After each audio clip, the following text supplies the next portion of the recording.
Super. Bon, eh bien, bonsoir à tout le monde. Comme toutes les semaines, je suis vraiment très très heureux de vous accueillir pour cette nouvelle session de lecture du livre Pardonner nos limitations. Nous avons lu les trois quarts du premier chapitre la semaine dernière.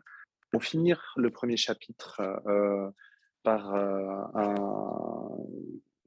un paragraphe qui s'appelle l'abandon du jugement. Et ensuite, nous lirons l'entièreté du second chapitre, les doux fruits de l'adversité. Donc commençons, l'abandon du jugement. Je vais boire un petite gorgée d'eau avant de commencer.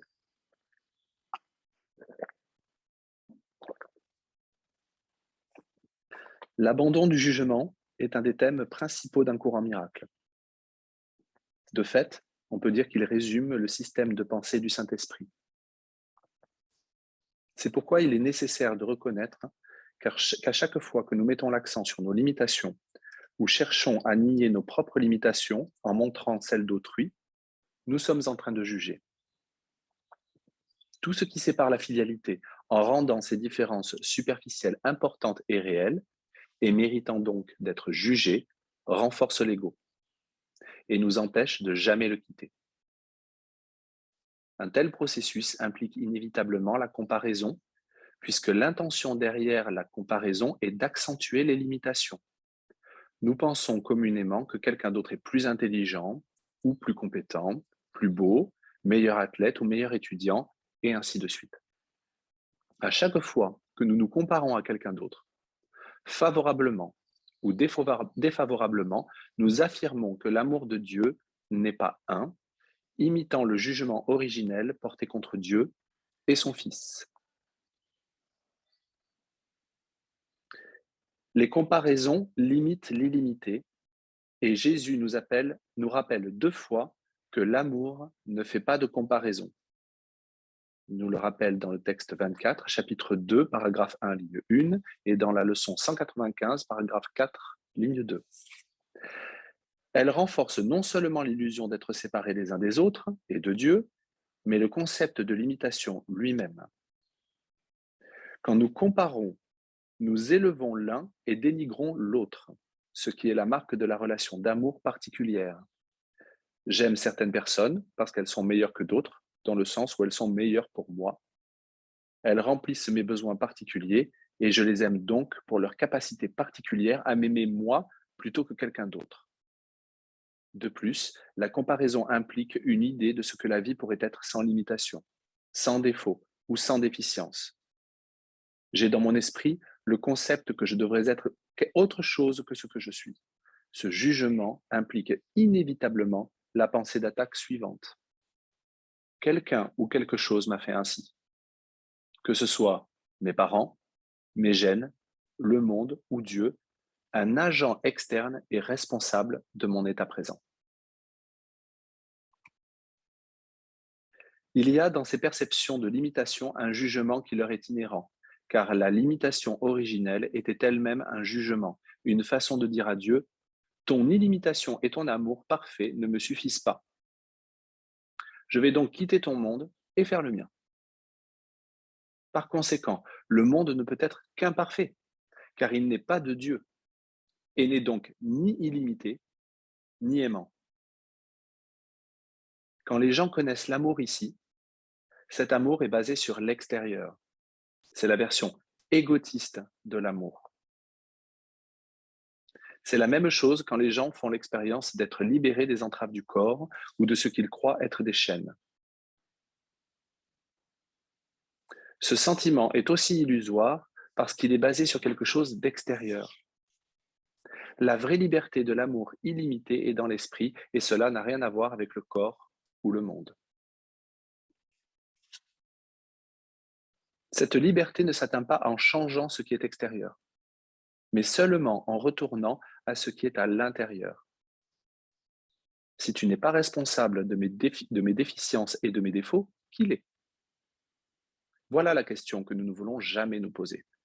Si ce n'est pas le monde qui a fait de nous cet énorme raté, ce pitoyable représentant de l'Homo sapiens que nous croyons être, alors ce ne peut être que nous. Ce nous, bien sûr, n'est pas le corps, qui est le héros égotiste du rêve, comme il est dit dans le texte 27, chapitre 8, mais l'esprit qui fait ce choix. Un cours en miracle nous aide à comprendre que l'ego parle en ce qui ne... Pardon, que l'ego parle en premier, qu'il a toujours tort et que le Saint-Esprit est la réponse, comme il est dit dans le texte 5, chapitre 6, paragraphes 3 et 4. Nous nous sommes faits nous-mêmes imparfaits, déficients et limités afin de pouvoir pointer un doigt accusateur vers quelqu'un d'autre, n'importe qui, et dire « c'est toi qui fais cela ». Regarde-moi, mon frère, par ta faute, je suis un raté, imparfait et limité. Ce n'est pas de ma faute. En faisant cela, nous espérons nous garantir l'impunité pour le meurtre qui est à l'origine de notre croyance en la liberté. Nous croyons, en tant que fils unique, avoir tué Dieu et détruit le ciel. Nous avons cannibalisé ce qui n'était pas à nous, c'est-à-dire le pouvoir créateur qui donne la vie éternelle, établit un univers de pur esprit et aime parfaitement. Nous avons cru pouvoir le faire nôtre. Et tout cela, nous nous le sommes appropriés au détriment de Dieu. C'est dans cette pensée originelle de péché que loge notre culpabilité. Nous cherchons à nous libérer de cette culpabilité, non pas en réalisant qu'il ne s'est rien passé, ce que Jésus voudrait que nous prenions, mais en faisant un monde peuplé de corps sur lesquels nous pouvons projeter notre culpabilité et qui nous permet de dire « ce n'est pas moi qui ai causé la limite, c'est toi et je suis la preuve limitée, imparfaite et défaillante de ton méfait. » Tout cela sert très bien le but de l'ego, qui est de maintenir hors de la conscience le fait que nous nous sommes fait cela à nous-mêmes. Tant que nous pointons un doigt accusateur vers autrui, nous pouvons légitimement proclamer notre innocence et nos limitations et handicaps témoignent que le système de pensée de l'ego est vivant et bien portant, mais que nous ne sommes pas responsables. Nous sommes obsédés par les limitations, par les handicaps et les recensements des fautes d'autrui, mais secrètement, nous aimons trouver les méfaits que nous cherchons dans le monde, chez les leaders et dans les infrastructures d'un pays. Car là, en effet, jamais rien ne fonctionne. Par-dessus tout, nous sommes obsédés au recensement des défauts de notre propre corps. C'est pour cela que nous avons fait notre rêve, de façon à ce que le corps soit non seulement imparfait, mais qu'il soit malade, qu'il vieillisse et se détériore pour finalement cesser complètement de fonctionner. Nous savons tous combien nous aimons nous lamenter, en famille, entre amis et collègues de travail, et même avec des étrangers, sur les défaillances du corps. Nous dormons trop peu, nous mangeons trop mal, nous gérons ou nous n'éliminons pas bien et n'avons pas de bonnes relations avec les autres. Nous ne faisons rien de bien. Nous sommes obsédés par le corps et ses défauts évidents, tant à l'échelle individuelle qu'en tant que société. Lisez n'importe quel journal ou écoutez les informations à la télé. Nous sommes toujours en train de nous plaindre de quelqu'un ou de quelque chose. Nous disons que le monde ne tourne pas rond, bien qu'il le devrait. La comparaison masquant l'attaque qui sous-tend chacune de nos actions. Encore une fois, nous jugeons et tenons les autres pour responsables de tout ce qui ne va pas en nous-mêmes et dans le monde. Le monde dans son ensemble est un gigantesque subterfuge pour garder hors de notre conscience le fait que nous, c'est-à-dire nos esprits décideurs, avons fait cela.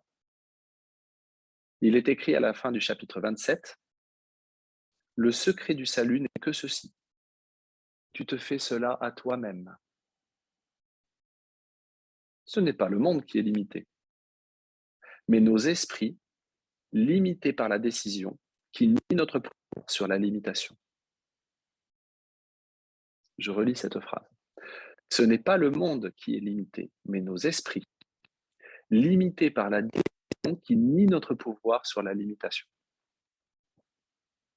Ce que voulait dire Épictète. On ne peut pas changer le monde, mais on peut certainement changer sa façon d'y vivre. Pour ce philosophe plein de sagesse, les vertueux sont ceux qui regardent les choses d'une façon différente et ne laissent pas le monde affecter intérieurement. Jésus dit la même chose dans un courant miracle. Nous gouvernons l'univers, leçon 253.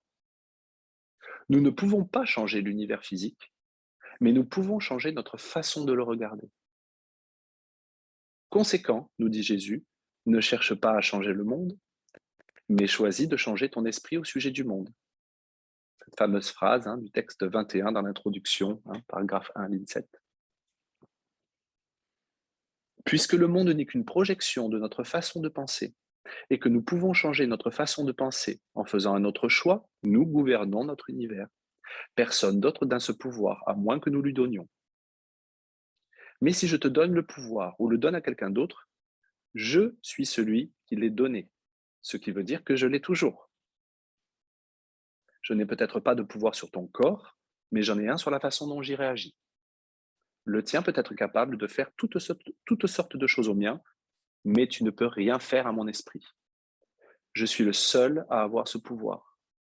Ni Dieu, ni le Saint-Esprit, ni Jésus, ni l'ego ne l'ont. Ce qui laisse la partie de l'esprit qui prend la décision seule en charge. C'est ce pouvoir que Jésus nous rappelle continuellement. Encore une fois, quand nous nous laissons troubler par les ombres de la limitation dans notre corps et dans le monde, nous donnons le pouvoir à quelqu'un ou quelque chose à l'extérieur de nous. Il est essentiel de comprendre que c'est nous qui choisissons la limitation et que nous sommes donc les seuls à pouvoir la défaire. Tant que nous n'aurons pas fait ce choix, ce monde va nous emprisonner. En effet, pour l'esprit faux, le monde est une prison et le corps est une mini-prison parce qu'il est une limitation pareille au barreau d'une cellule. Mais le corps n'est une limitation que tant que nous pensons en être un. Si nous étions vraiment prisonniers d'une cellule, nous serions bien sûr limités par les barreaux qui nous empêchent de sortir. C'est une vérité dans le monde. Les détenus, dans un camp de la mort, sont gardés prisonniers par les gardes et ils ne peuvent rien faire à leur situation extérieure. Toutefois, ni les gardes, ni les barreaux, ni un corps détérioré et limité ne peuvent emprisonner leur esprit. L'amour de l'esprit ne peut être limité par un organe malade, ni par une société ou une situation politique malade, mais le corps peut l'être. Nos gènes font du corps ce qu'il est, en bonne santé ou pas, masculin ou féminin, grand ou petit, noir ou blanc, yeux bleus ou bruns. Mais cela ne fait aucune différence pour l'esprit, à moins qu'il ne s'identifie au corps, auquel cas cela fait toute la différence. Ainsi, les gens deviennent obsédés par le désir de changer leur corps, de le rendre plus beau, plus jeune, plus vieux, plus sain, plus beau, plus mince, plus gros. Toutes ces tentatives sont parfaitement sensées une fois que nous nous sommes identifiés au physique, comme le sont nos tentatives de changer le monde. Mais une fois que notre identification est passée du corps à l'esprit, notre orientation devient complètement différente, car la seule chose que nous cherchions alors à changer, c'est notre système de pensée. La marque de ce changement est une attitude exempte de tout jugement, l'acceptation de l'extérieur par le changement intérieur. Ainsi, un monde hostile, aigre et amer est rendu doux par le bon et tendre amour de notre nouvel enseignant.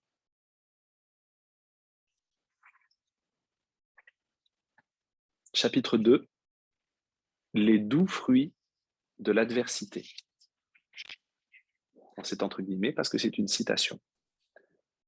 Notre enseignant Jésus nous aide à changer notre perception des limitations du corps et du monde dans lequel vit ce corps, de prison en école. Quelques beaux vers d'une des premières comédies de Shakespeare, qui s'intitule Comme il vous plaira, ont servi d'inspiration à ce chapitre et lui ont donné son titre. Le contexte est le suivant. Repoussé dans la forêt par son cruel frère cadet, qui a usurpé son royaume, un duc réagit à son bannissement. Ne succombant ni au découragement, ni au désespoir, le duc trouve que l'exil n'est pas si mal, finalement. D'abord, il n'a plus à porter le fardeau de la vie à la cour. Le duc dit « On peut retirer de doux fruits de l'adversité. Notre vie actuelle, séparée de tout commerce avec le monde, Trouvez des voies dans les arbres, des livres dans les ruisseaux qui coulent, des sermons dans les pierres et du bien en toutes choses. Un des seigneurs répond: Votre grâce est heureuse de pouvoir échanger les rigueurs opiniâtres de la fortune en une existence aussi tranquille et aussi douce. On trouve des sentiments semblables, bons et guérisseurs, dans le passage du cours situé à la fin du texte, où Jésus nous dit: Les épreuves ne sont que des leçons que tu as manqué d'apprendre et qui te sont présentées à nouveau, de sorte que là où tu avais fait le mauvais choix auparavant, tu peux maintenant en faire un meilleur, échappant ainsi de toute la douleur que t'avait apporté ce que tu as choisi auparavant. Texte 31, chapitre 8, paragraphe 3, ligne 1. Ce qu'il y a de notable dans ce petit discours, Shakespeare ne parle pas de douce adversité, mais des doux fruits de l'adversité. De même, dans un cours en miracle, Jésus ne dit nulle part que le monde est bon ou qu'il est doux. De fait, il nous dit même tout le contraire, en nous peignant une image plutôt sombre de notre demeure, sans jamais chercher à l'embellir ou à lui donner une belle apparence. Il nous montre simplement à quoi le monde ressemble, étant une attaque contre Dieu. Toutefois, même si c'est un lieu infernal de souffrance et de mort, parce qu'il est issu d'une pensée infernale de souffrance et de mort, le monde peut quand même donner de doux fruits et servir un but différent quand il est échangé de prison, que l'ego utilise pour nous asservir, en école où Jésus nous enseigne ses joyeuses leçons de pardon. Ces leçons, donc, seraient douces, entre guillemets, et c'est pourquoi le Seigneur fait remarquer que le duc est heureux parce qu'il peut, entre guillemets, échanger les rigueurs opiniâtres de la fortune en une existence aussi tranquille et aussi douce. L'important, c'est qu'en vivant selon l'esprit juste, avec Jésus ou le Saint-Esprit comme enseignant, nous basons notre vie sur le principe de l'acceptation. Nous acceptons le monde et nos vies de limitation tels qu'ils sont, sans chercher à les changer. C'est une étape importante qu'on ne peut pas sauter sans conséquences négatives pour notre progression spirituelle. Dans le texte, Jésus dit, dans le texte 11, chapitre 5, paragraphe 13, ligne 1, l'ego analyse, le Saint-Esprit accepte. L'ego a fait un cerveau qui semble gouverner le corps parce que le cerveau est l'instrument de l'analyse. Nous croyons que c'est lui qui pense, raisonne et comprend, qui traite des données sensorielles que lui rapportent les organes sensoriels que l'ego a programmés dans ce but. Données qu'il synthétise ensuite afin de produire une conclusion que nous trouvons sensée et, ce qui est encore plus insane, à laquelle nous donnons suite. Bref, nous prenons une information illusoire à laquelle nous donnons une explication illusoire et c'est cela que nous tenons pour la réalité, le fondement de nos réponses et de nos réactions. De son côté, le Saint-Esprit n'analyse pas. Il accepte simplement ce qui est vrai. Dans notre expérience personnelle, cela se traduit par l'acceptation de ce qui seul est vrai dans le monde de l'illusion. Rien ici n'a le pouvoir de nous procurer du plaisir ou de la douleur, du bonheur ou de la peine. Toutefois, dans le processus qui nous amène à ce niveau, il faut prendre bien soin de ne pas éviter de reconnaître que le monde est un endroit épouvantable où nous mettons en œuvre l'affreuse intention de notre esprit qui est de limiter l'amour aux exigences de la particularité. La seule valeur du monde, et c'est certes une grande valeur, est de nous montrer ce qui se trouve dans nos esprits. Ce qui a besoin d'être corrigé et guéri, c'est la décision erronée de notre esprit de s'identifier à l'ego plutôt qu'au Saint-Esprit, ainsi que la culpabilité et la peur qui découlent de ce mauvais choix. Regarder ce monde sans esprit avec les yeux de Jésus nous montre cette erreur, de sorte que nous pouvons choisir à nouveau avec l'esprit. Cette vision corrigée reflète cet important principe du cours. La projection fait la perception. Sans nul doute, la projection est le concept le plus important à comprendre pour appliquer les enseignements d'un cours en miracle. Le texte en général et surtout les premières leçons du livre d'exercices traitent de la projection, c'est-à-dire la croyance égotiste que les idées quittent leur source. La correction du Saint-Esprit, à savoir que les idées ne quittent pas leur source, défait cette dynamique de l'ego en montrant que ce qui est perçu à l'extérieur vient de ce qui est à l'intérieur. Cet intérieur n'est ni une psyché amorphe, ni le cerveau, mais l'esprit. Souvenez-vous que ce qui me donne accès à mon esprit, c'est l'attention que je porte à ce qui se passe dans ma vie corporelle, ce que je ressens quand je regarde le journal télévisé, dans une certaine situation ou face à quelqu'un, les projections de mes imperfections et limitations. Si je ne suis pas en paix, j'ai choisi l'ego. Un courant miracle m'aide à comprendre non seulement que c'est moi qui ai fait cela, c'est-à-dire choisir l'ego, que c'est moi qui ai fait cela, mais aussi pourquoi je l'ai fait. C'est-à-dire, je ne veux pas être en paix parce que sans conflit, je cesserai d'être le petit soi injustement traité auquel je m'identifie. Le monde devient alors une école dont la signification est importante pour nous, mais pas parce qu'il a une en soi, il n'en a pas. Il est important d'accepter le monde des limitations, collectives et personnelles, car c'est le seul moyen pour nous d'accepter ce que nous avons choisi dans notre esprit. Nous acceptons, entre guillemets, les rigueurs opiniâtres de notre fortune, comme le duc de Shakespeare, mais dans un but qui est maintenant tranquille et doux, car le pardon est tranquille et doux. Nous choisissons l'adversité associée à nos limitations comme défense contre le bonheur paisible d'être un enfant de Dieu. Il est vrai que l'adversité donne de doux fruits quand on pense aux limitations que nous avons choisies et que nous choisissons à nouveau, non pas en changeant le corps ou la situation extérieure, mais en changeant leur but. Plutôt que d'être une défense, ils deviennent le moyen qui nous permet de retourner à l'esprit où nous pouvons choisir à nouveau. Dans la pièce de Shakespeare, le duc, comme le ferait tout bon stoïque, accepte son destin. Il ne lance pas de contre-attaque contre son jeune frère. Dans la pièce, tout finit bien, mais quelle que soit l'issue d'une situation, nous pouvons être en paix. À la place du duc, nous serions peut-être guidés à reconquérir la terre qu'on nous avait prise, mais si nous décidions de suivre ce plan d'action, nous le ferions sans investissement dans le résultat, sans haine ni désir de vengeance. J'ai mentionné plus haut le parallèle entre le discours du duc et le passage situé à la fin du texte. Voici la suite de ce passage. Texte 31, chapitre 8, paragraphe 3, ligne 2. Dans chaque difficulté, chaque détresse et chaque perplexité, le Christ t'appelle et dit doucement, « Mon frère, choisis à nouveau. » Jésus ne nie pas que nous aurons des difficultés, des moments de détresse ou de perplexité. C'est pourquoi, je le répète, il est psychologiquement désastreux et même néfaste à notre croissance spirituelle de nier les expériences négatives.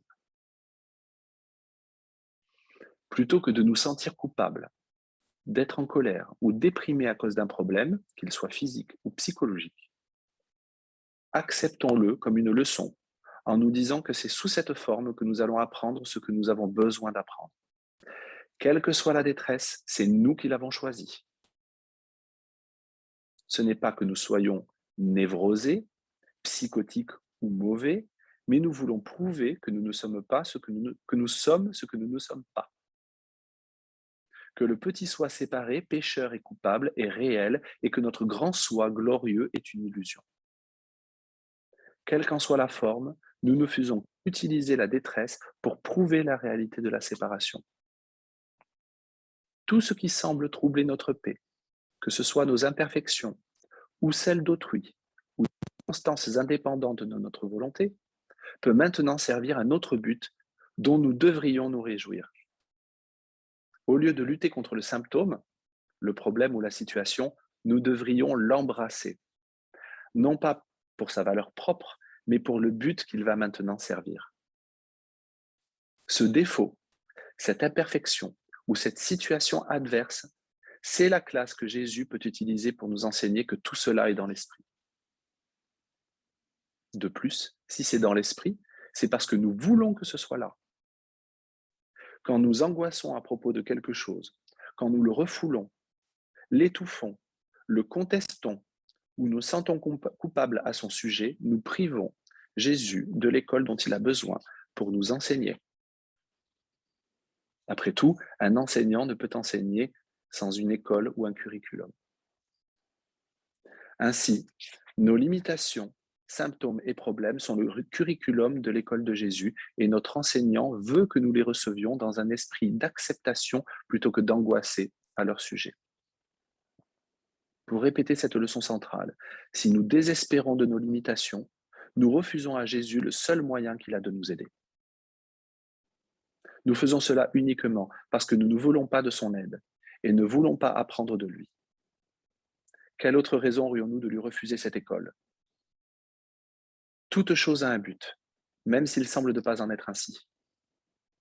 Ainsi, être contrarié devient un moyen de repousser Jésus, de le désinviter, pour ainsi dire.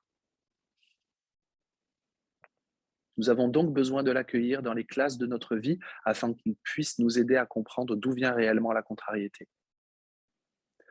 Quand nous faisons toute une histoire à propos de ce que nous considérons comme un symptôme névrotique ou une limitation, nous fragmentons notre vie. Être dans le monde, c'est le symptôme névrotique. Et être dans un corps, c'est la limitation inhérente à notre petit soi. Pourquoi devrions-nous choisir certaines limitations et en faire une montagne quand notre existence entière est une limitation? Par exemple, notre vue est une limitation, parce que nos yeux sont faits pour ne pas voir. Voir entre autres texte 22, chapitre 3, paragraphe 6, ligne 1, et texte 28, chapitre 5, paragraphe 4, ligne 8. On ne saurait trouver meilleur exemple de limitation. La vraie vision, c'est-à-dire la vision du Christ, se produit dans l'esprit, quand nous nous joignons au Saint-Esprit. Or, nous avons fait des yeux sévèrement limités parce qu'ils ne peuvent pas voir. Jésus parle de nos yeux aveugles. Par exemple, dans le texte 24, chapitre 5, paragraphe 7, ligne 3, texte 25, chapitre 5, paragraphe 2, ligne 11, et la leçon 121, paragraphe 4, ligne 2. Nos oreilles aussi ont une limitation, car la façon d'entendre vraiment, entre guillemets, c'est d'écouter la voix du Saint-Esprit comme correction pour écouter la voix de l'ego. Au lieu d'entendre véritablement, nous faisons des oreilles et croyons entendre des sons qui ne sont pas vraiment là. De plus, nous faisons tout un cas de quelqu'un qui est né avec un esprit limité, au QI de 70 au lieu de 120, comme si c'était vraiment bien différent, né avec des yeux.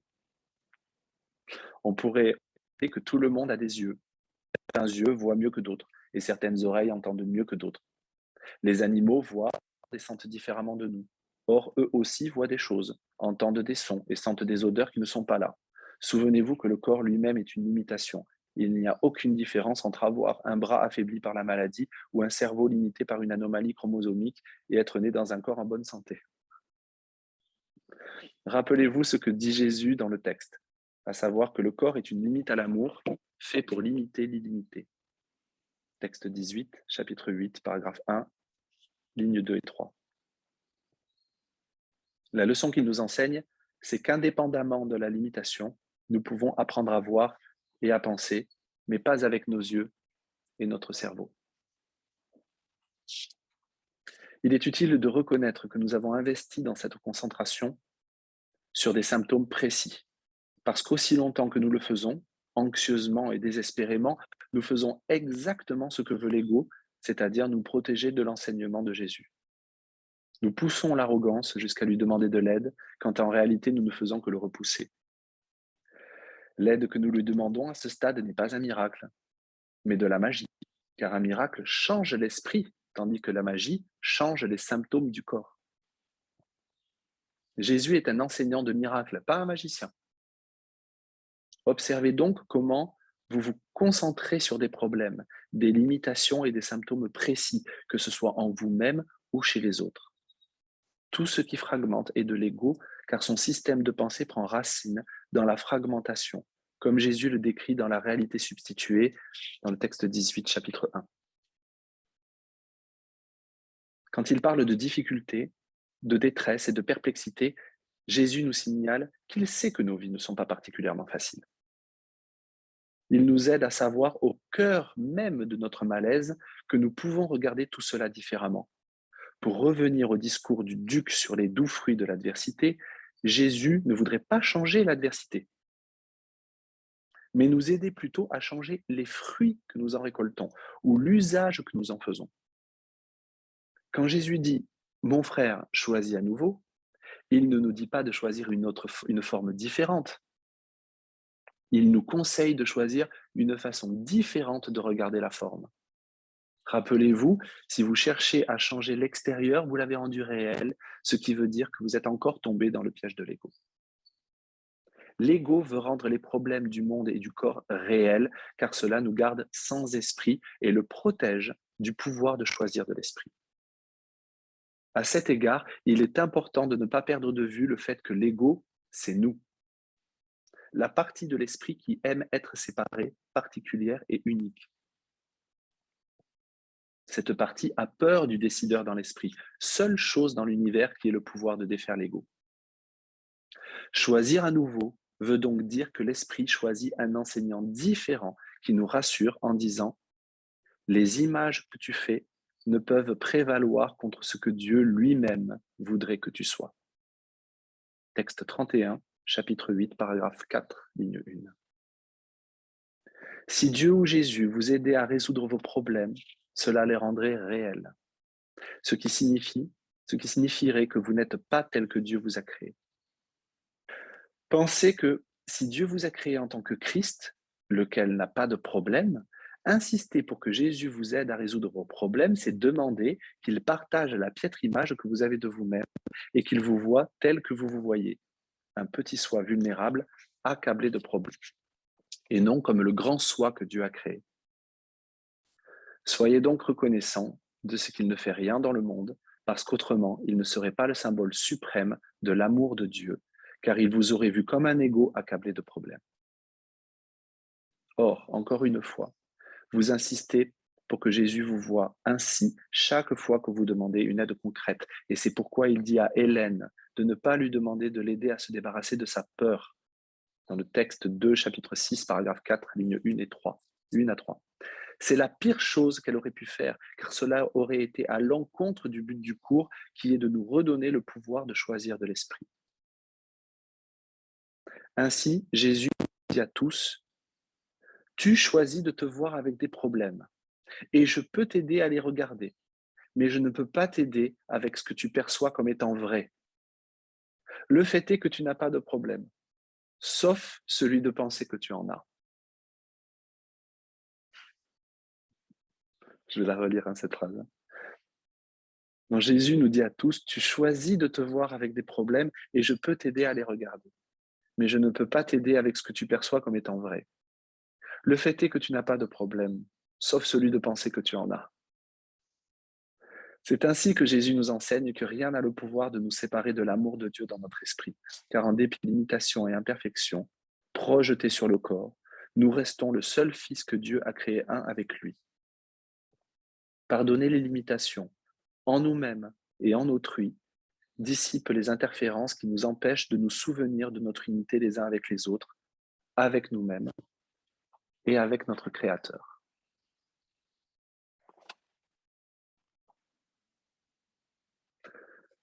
Eh bien, on va s'arrêter là, fin du chapitre 2.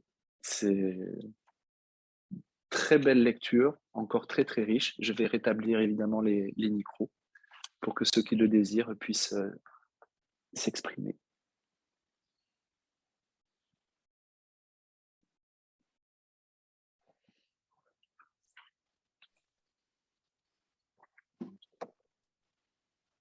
Ah. Si je puis me permettre, il est d'une clarté confondante par rapport à ce que c'est vraiment le cours. Encore une fois, il ne dit pas que ce que nous faisons est mal, parce que tous, nous avons tendance à osciller, à croire que nos problèmes sont réels, à demander de l'aide. Il le sait, il le sait. Il nous encourage vraiment, autant Jésus que Ken, dans toute son action, dans tous les enseignements qu'il a fait, non pas culpabiliser à cause de ça, nous motive pour regarder honnêtement que c'est vraiment, vraiment, vraiment important, parce que nous avons tendance, à utiliser tous, hein, nous avons cette tendance à penser que le cours va améliorer nos limitations. Ça a été l'objet de pas mal de discussions aussi la semaine dernière, à améliorer nos limitations, à les transformer en quelque chose de formidable d'un seul coup. Et c'est très bien si ça se passe, mais ce n'est pas le but du cours. Ce n'est pas le but du cours. Autrement, en fait, on se retombe encore possiblement dans le piège de l'ego, qui est de dire super, tous mes problèmes sont arrangés, mon petit monde particulier fonctionne finalement, je vais pouvoir rester un peu plus longtemps.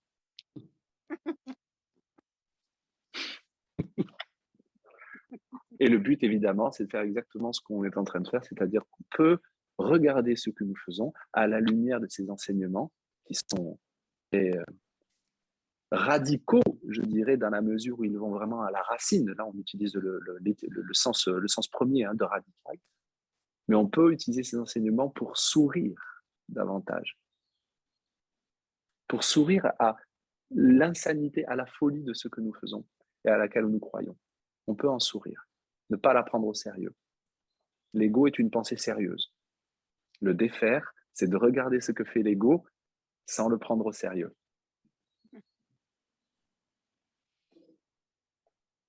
Donc voilà, écoutez, dites-moi si vous avez, si quelqu'un a envie de prendre la parole, d'échanger avec tous.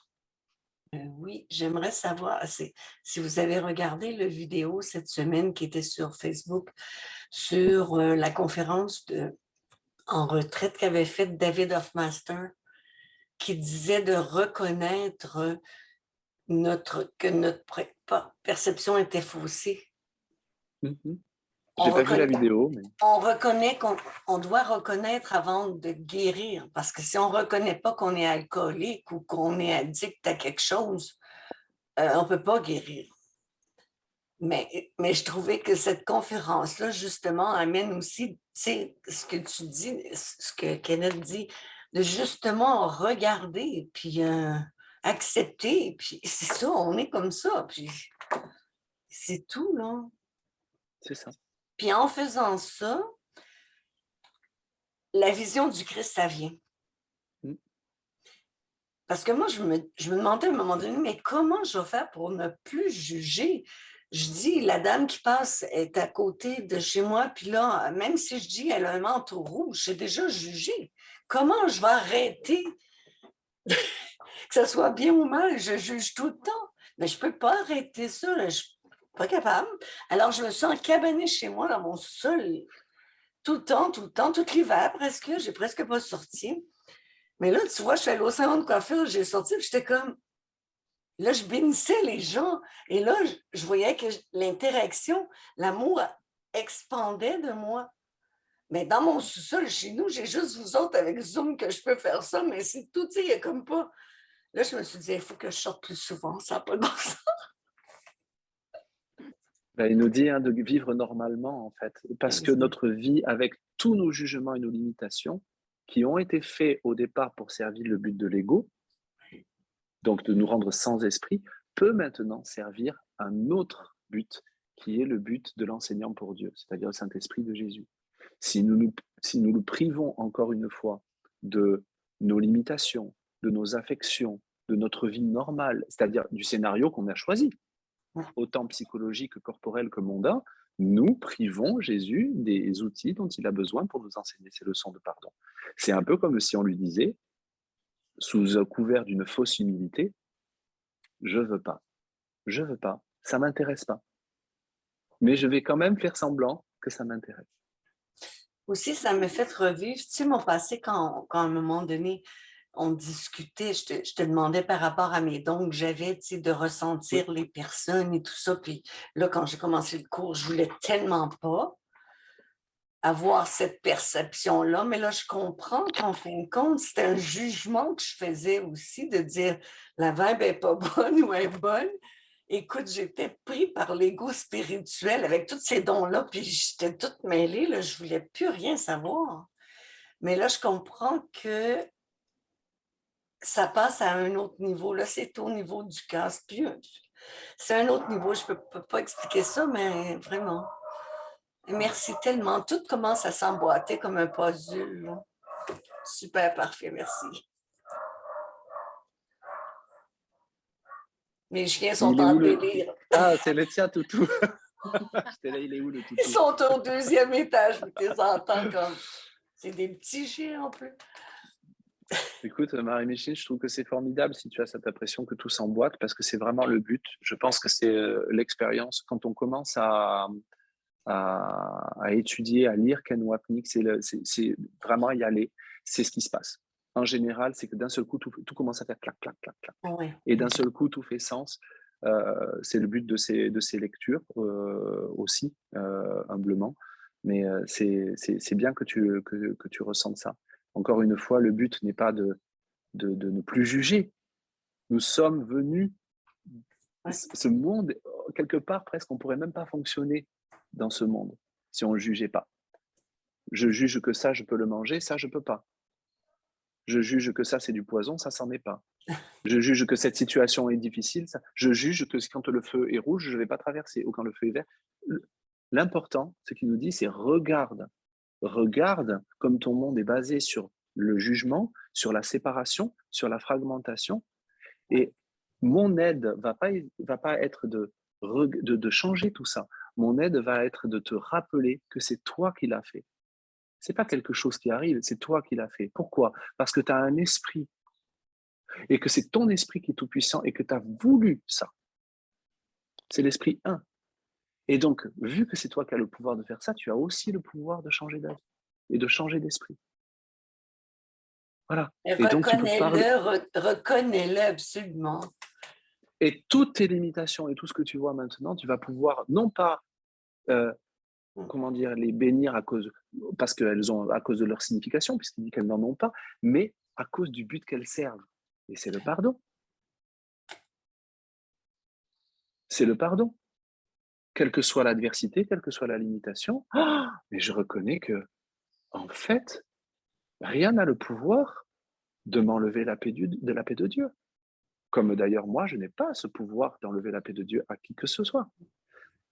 Et donc, je peux commencer à regarder le monde, mon frère, ou n'importe quelle situation, et me rendre compte qu'elle ne m'a rien fait. C'est-à-dire, il ne s'est pas passé quelque chose au niveau de la forme, ou qu'un corps a fait quelque chose. Non. Quand on dit « mon frère ne m'a rien fait », mon frère ne m'a pas privé de la paix de Dieu. Ah, waouh! Et c'est là le cœur du problème. Et tu vois, maintenant, je peux regarder là, à la télé le conflit, là, tu sais, la guerre entre l'Ukraine, tellement différemment. Je le regarde comme dans... Tu sais, on avait beau dire, regarde ça comme un film, oui, mais là, je le regarde vraiment détaché, mais en bénissant aussi, puis en voyant certaines choses, mais sans affecter les émotions, les trucs comme ça. Ça a changé vraiment de... Oui. Et si on a des émotions, parce que ça peut Oui, arriver pour certaines choses, on peut les observer et juste se dire « Ah, si je me sens contrarié, je ne suis jamais contrarié pour la raison à laquelle je pense. Ah, mais alors donc, je ne suis pas contrarié par ce qui se passe, même si ça ressemble vraiment à ça, hein, très concrètement. Je ne suis pas en train d'essayer de nier quoi que ce soit, mais je suis contrarié, me dit le cours, parce que mon esprit a fait le choix de l'ego, c'est-à-dire le choix de croire que je suis un corps séparé avec des intérêts séparés. Oui, oui. Ah, donc en fait, c'est dans mon esprit que ça se passe. Et là, je peux demander de l'aide. Je peux demander de l'aide pour regarder ça sans jugement. Je suis déjà en train de revenir au fait que c'est dans l'esprit que ça se passe, donc je suis en train de revenir au fait que j'ai un esprit. Donc le but de l'ego, il ne fonctionne plus, puisque je suis en train de revenir au souvenir que j'ai un esprit, et donc le défaire, il est là. C'est tellement plus léger. C'est plus léger, plus facile, plus simple, plus clair. Vraiment. Je me suis cassé la tête pas à peu près. Mais merde! Mais je m'accueille. Merci.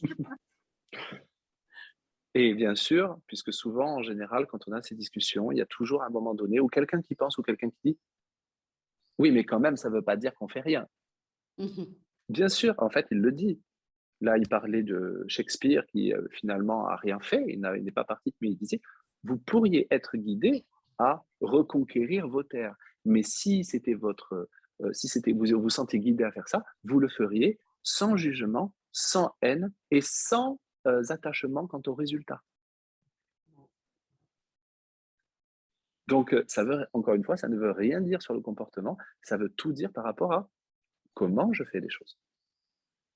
Et si on est très honnête avec nous-mêmes, on peut aller voir la partie qui dit, ou qui même des fois se prétend, non, non, non, non, comment on dit, j'entends souvent, je l'ai dit déjà 1000 fois aussi, mais ce n'est pas un jugement, c'est une observation. Oui, oui, c'est possible.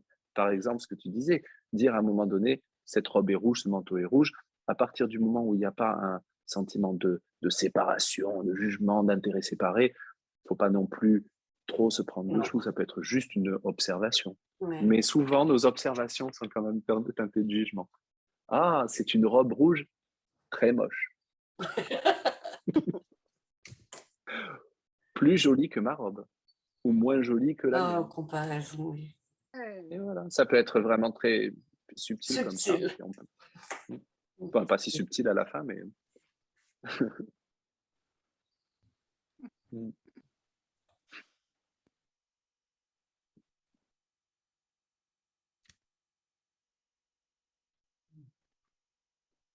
Bon, Catherine, je peux dire quelque chose? Ouais. Donc, j'ai déjà eu cette conversation avec toi. Mais moi, je trouve quand même que David Hofmeister, que j'adore aussi, bon, pour lui, on est quand même guidé dans le concret. Et il apprend, il a des ateliers où voilà, il passe le week-end à écouter la guidance et tout ça, quoi. Et pour moi, alors je comprends qu'il y a des enseignants qui sont à des niveaux différents de détachement du corps, par exemple comme Gary. Gary, il est attaché à son corps, à sa santé, et c'est OK, quoi. Je pense qu'il l'accepte. Mais pour moi, David, il n'en est pas là. David, pour moi, c'est un mystique, quoi. Il est vraiment détaché de tout ça. Et pourtant, il enseigne quand même aux gens à vraiment écouter la voix du Saint-Esprit et à côté des spécifiques. Et il y a une des nanas, parce qu'il a entouré tous ces gens, quoi, je ne me rappelle plus comment elle s'appelle, une Australienne, je crois. Kirsten. Jésus, hein? Kirsten. Voilà, c'est ça. Bon, elle est vraiment, je crois que c'est elle qui a eu un accident de vélo et puis elle a plein de problèmes neurologiques, tout ça. Et éventuellement, le Saint-Esprit la guide pour vraiment arrêter de prendre tous ces médicaments, tout ça, quoi. Ils sont tous dans cette communauté, on va dire. Ils sont tous quand même à être en train d'écouter la voix directe du Saint-Esprit et ils parlent de leur guérison du corps et tout ça, quoi. Donc, moi, je tourne en rond avec ça parce que je comprends que les autres enseignants, peut-être qu'ils ne sont pas aussi évolués que Ken. Ça, je peux le comprendre qu'il y a des niveaux différents. Mais pour moi, David Hoffmeister, c'est un mystique, quoi. Pour moi, je ne sais pas à quel niveau il est, Ken, on ne peut jamais savoir, mais pour moi, je pense qu'ils sont dans la même espèce d'éveil spirituel, quoi. Et il dit quand même quelque chose de très différent, quoi. Et tout le reste de ce qu'enseigne David, c'est complètement identique à Ken. Hein. Vraiment, c'est complètement pareil, je l'écoute énormément. Il n'y a que ce truc-là. Et moi, ça me rassure d'un côté parce que j'ai envie d'entendre des trucs comme ça. Et tout à l'heure, j'ai failli, quand j'écoutais ce que tu disais, là, quand tu lisais, mais j'ai envie de C'est Ken qui raccrocher. disait. Hein? Oui, je sais que c'est Ken. Mais j'ai failli raccrocher. Tu vois, en ce moment, j'ai des acouphènes et j'ai vraiment besoin que Jésus il me dise comment me débarrasser des acouphènes, tu vois. Alors, je fais aussi la prière, je ne suis jamais contrariée pour la raison, je le fais aussi. Je fais les deux. Je fais ça, puis je dis, oui, mais Jésus, je voudrais bien un conseil concret, si tu peux me dire ce que je dois faire. Après tout, tu l'as fait avec Kirsten, pourquoi pas moi, quoi, tu vois. Donc, je fais les deux, tu vois, je fais les deux, quoi. Mais bon, voilà. Je suis confuse avec ça. Je tourne en rond. Moi, je tourne en rond. Katrina, c'est normal. Alors, effectivement, je connais les enseignants de David. J'ai rencontré Kirsten à Paris. Alors, je commencerai juste par, je ne vais pas forcément trop élaborer là-dessus, je dirais juste qu'effectivement, pour moi, c'est les enseignements de Ken. Voilà, pour moi, c'est l'enseignant des enseignants. Voilà, j'ai beaucoup de respect pour David. J'aime beaucoup Kirsten, qui est une personne absolument, je reviendrai après, mais absolument délicieuse, mais vraiment. Mais pour moi, les enseignants de David sont certainement très utiles et très aidants. Il y a un côté très nouveau chrétien aussi, qui, moi, me touche moins. Et ça m'a jamais inspiré autant que Ken. Ça, c'est pour la première chose. La deuxième chose, je me suis souvent posé la même question que toi. Et il y a fort longtemps, je voyais de grandes disparités entre l'enseignement de David et l'enseignement de Ken. Et aujourd'hui, mon ressenti, c'est qu'il n'y en a pas. Il n'y a pas de disparité. Parce que David, quand il parle de la guidance, qui est un mot qu'on utilise très peu en français, parce que la guidance n'a pas la même connotation que guidance. Donc, mais quand il utilise ce principe-là, c'est toujours pour revenir au souvenir que nous ne sommes pas un corps, au souvenir que nous sommes le Fils de Dieu, pour accepter l'expiation pour soi-même. Et David, ensuite, insiste plus sur ce qu'on appelle dans le chant de la prière, donc le pamphlet de la fin du courant miracle, que j'invite tout le monde à lire parce que c'est absolument magnifique. David invite les gens à observer ce qu'on appelle les échos et les harmoniques. C'est-à-dire qu'il engage toujours l'étudiant à revenir à la véritable réponse, qui est le chant d'amour, qui n'a aucune forme, qui est complètement abstrait, et à observer les effets, c'est-à-dire les échos et les harmoniques, c'est comme ça qu'on les appelle dans un cours. C'est-à-dire, ça peut prendre la forme d'une pensée concrète, d'une guidance concrète, ou de quelque chose qui semble se passer, ou d'un panneau publicitaire, ou quelque chose qu'on entend. Quand il dit jamais de nier ça. Il dit juste que ça, c'est l'esprit qui prend la forme abstraite de la réponse d'amour de Dieu. Et comme il a encore trop peur du côté complètement englobant et abstrait de cet amour, l'esprit en fait quelque chose de concret qu'il est capable de comprendre. Donc, encore une fois, on revient au pouvoir de l'esprit. D'ailleurs, à ce moment-là, David ne parle pas de Dieu, il parle de spirit, l'esprit. Donc, c'est une autre approche, mais une autre forme d'approche qui va aider certaines personnes, en règle générale, plutôt, à mon sens, les New Christians. C'est très, très chrétien ce qu'il fait, David. Mais il n'y a pas de différence fondamentale, à mon avis. Il vaut mieux, plutôt que d'essayer de regarder les différences, plutôt que de regarder, ma chère Katrina, et c'est valable pour nous tous, de regarder la partie en toi qui, quand elle entend la chose, a envie de raccrocher parce que c'est too much. Et c'est pas mal, hein. C'est juste que là, il y a quelque chose d'intéressant. Il y a quelque chose d'intéressant. Voilà. Et pour illustrer, juste pour terminer avec Kirsten, que j'ai rencontrée, j'ai fait un workshop avec elle pendant 2 jours. Elle était venue sur Paris. Tout petit comité. Et il y a un truc, quand on parle de ne pas vouloir changer le monde et de ne pas s'attacher aux spécifiques, etc., il y a une fille qui s'exprimait et qui parlait vraiment énormément de ses problèmes corporels, problèmes familiaux, ses problèmes avec le cours, sa difficulté à faire les leçons. Enfin, c'était vraiment voilà, qu'elle se sentait une mauvaise élève, évidemment, ça peut parler à tout le monde, ça. C'était un peu à la fin du workshop et de l'atelier. Et Kirsten est restée à l'écouter en souriant, et puis elle a fermé les yeux. Et moi, j'étais à côté, je me disais, elle va lui sortir un truc, ça va la scier. Et Kirsten a fait merci. Et moi, j'ai fait et là, j'ai pris la parole, j'ai fait waouh, il y a un truc. Et là, vraiment, il y a un truc qui est monté en moi. J'ai fait, il y a un truc qui vient de se passer, il y a un truc qui vient de se passer. Et ça a été une leçon, c'était il y a des années, ça a été une leçon formidable pour moi. Je lui ai dit, mais il y a un truc, qu'est-ce qui s'est passé là, Kirsten? Et elle m'a dit que le plus souvent, il faut laisser l'espace à la guérison pour se faire. Et donc, elle n'a pas essayé ni de changer, ni de quoi que ce soit. Elle a accepté les limitations déclarées de la jeune fille qui s'exprimait, n'a pas essayé de les changer, n'a pas essayé de les justifier, et elle a accepté l'expiation pour elle-même. Et elle a remercié. Et moi, j'ai pleuré. Ça m'a Elle tellement était dans touché. l'amour. Elle n'a rien dit, j'ai pleuré.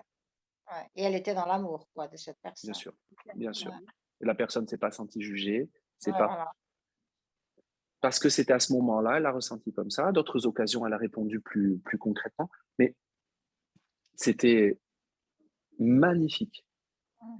magnifique. Et depuis, d'ailleurs, je trouve que même si c'est pas les enseignements de David, c'est pas ce que je suis, mais effectivement, je trouve qu'on est tous dans le même chemin. Voilà. Ok, merci. Merci, Eric. T'as moins envie de raccrocher? Je suis toujours là. Yes.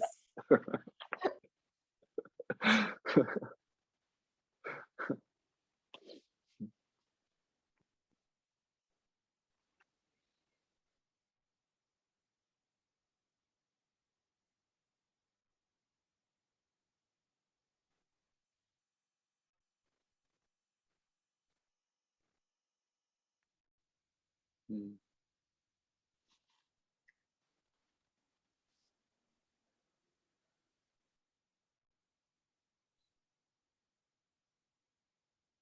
On dit un an je passe dans ces cas-là.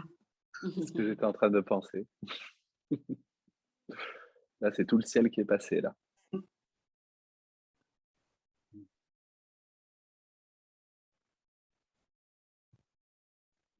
J'attire notre attention à tous sur ce que ça signifie, par exemple, aujourd'hui, concrètement, quand on parle de tout ce qui se passe, avec tout ce qu'on vient apparemment de traverser, le Covid, les machins de vaccins, pour ou contre, complotistes, pas complotistes, tatati, tatata, montée des extrêmes, l'Ukraine, la Russie, etc.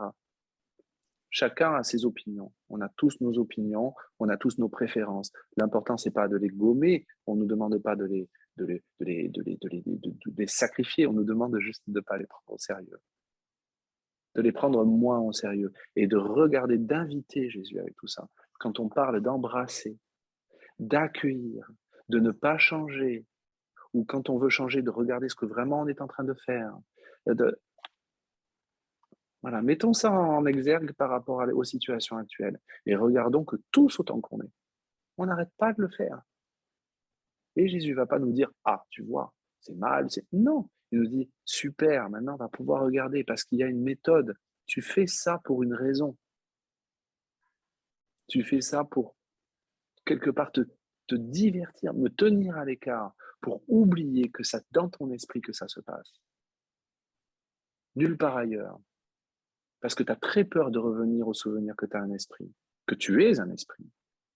Parce que autrement, tu vas très rapidement revenir au souvenir qu'il ne se passe rien et qu'à un moment donné, c'est le défaire de l'ego.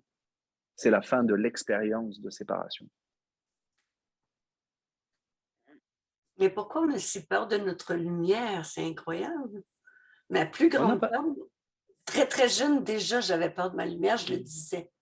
Quand j'ai commencé à comprendre comment ça se faisait, je passais beaucoup de temps dans la nature et je me disais, la seule peur que j'ai, c'est de ma lumière. Mais c'est…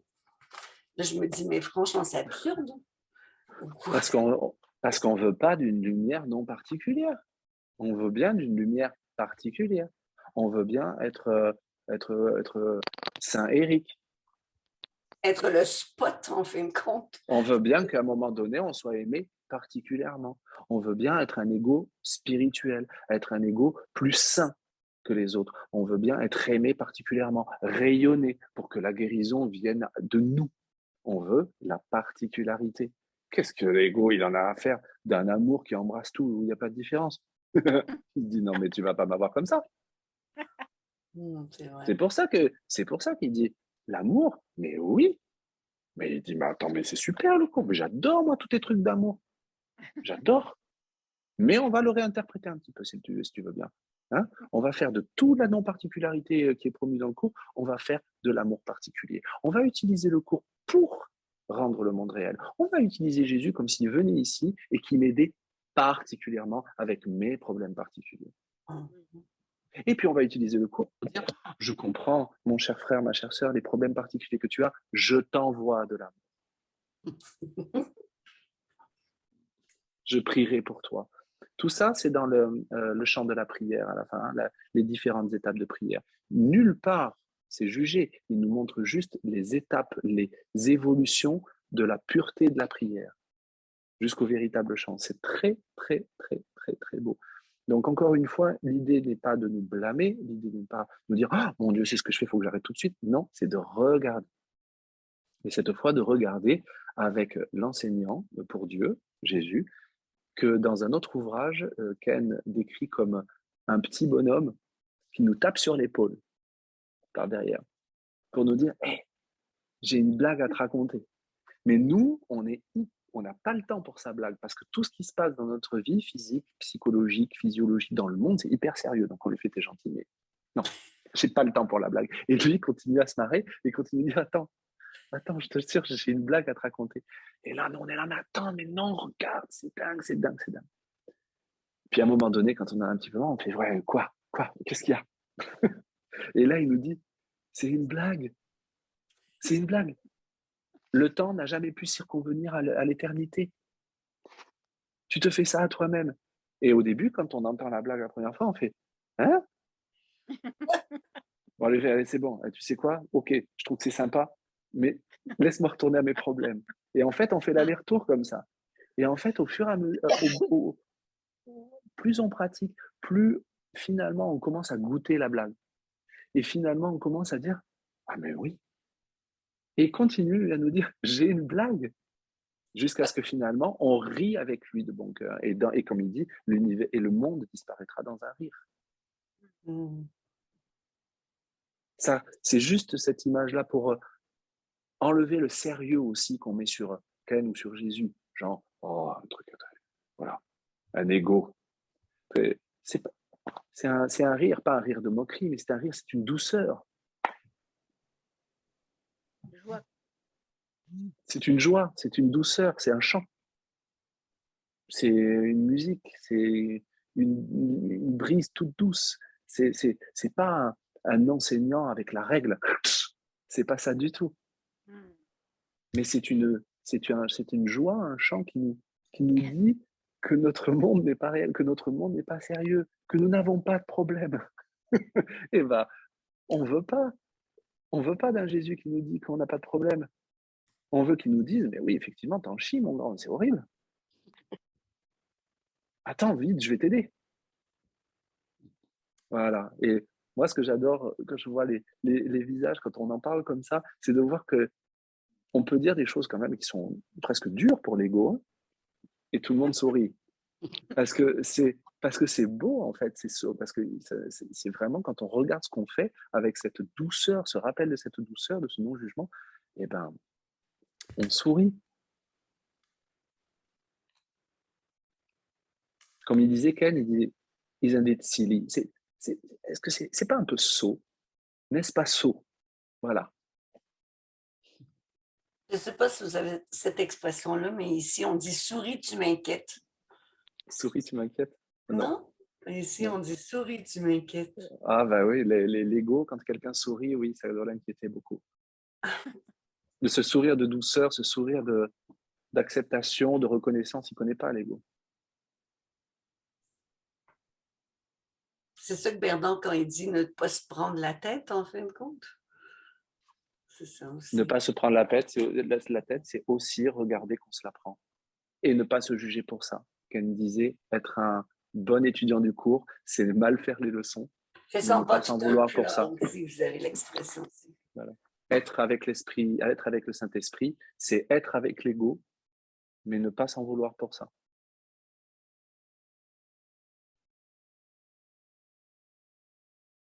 Et il ne faut pas avoir peur que si on fait ça, finalement, quelque part, ça va être la bérésina et que tout... Non, non. Parce que quand on remarque qu'on est avec l'ego et qu'on sourit, c'est le défaire de l'ego, on n'y reste pas.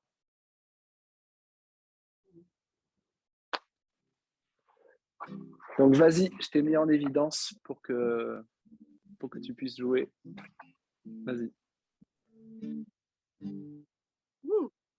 C'est une chanson sur les apparences. et un peu plus dynamique que nous. Vous entendez bien la guitare? Oui. Oublie les apparences, tu entendras le rire de Dieu jaillir dans tes silences et puis briller dans tes yeux. Par ta nature changeante, ce monde-là nous illusionne, mais nos âmes géantes, pleines de son amour redonnent. Puis les apparences, tu entendras le rire de Dieu jaillir dans tes silences et puis briller dans tes yeux. Et dans cet instant saint, plus de passé, pas de futur, ton cœur qui se souvient retrouve ce chant dans l'azur. Oublie les apparences, tu entendras le rire de Dieu jaillir dans tes silences et puis briller dans tes yeux.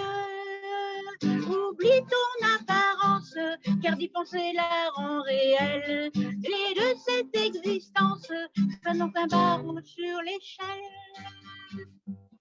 Oublie les apparences, tu entendras le rire de Dieu jaillir dans tes silences et puis briller dans tes yeux. Oublie les apparences, tu entendras le rire de Dieu jaillir dans tes silences et puis briller dans tes yeux. Oublie les apparences, tu entendras le rire de Dieu. Oh, super. Oh. Super, super. Oh là là, c'est génial. J'adore. Ah, merci, merci beaucoup, beaucoup, beaucoup, beaucoup, beaucoup. C'est super. Bravo. Merci à tous. Merci beaucoup pour être venus. Et puis, pour ceux qui le souhaitent, je vous dis rendez-vous à la semaine prochaine où nous aborderons, peut-être nous terminerons le chapitre 3, un frère et tous les frères, sans exception. Merci à tous. Bonne fin de dimanche. Merci beaucoup. Merci, au revoir. Au revoir. Merci tout le monde. Merci Eric. Au revoir. Au revoir.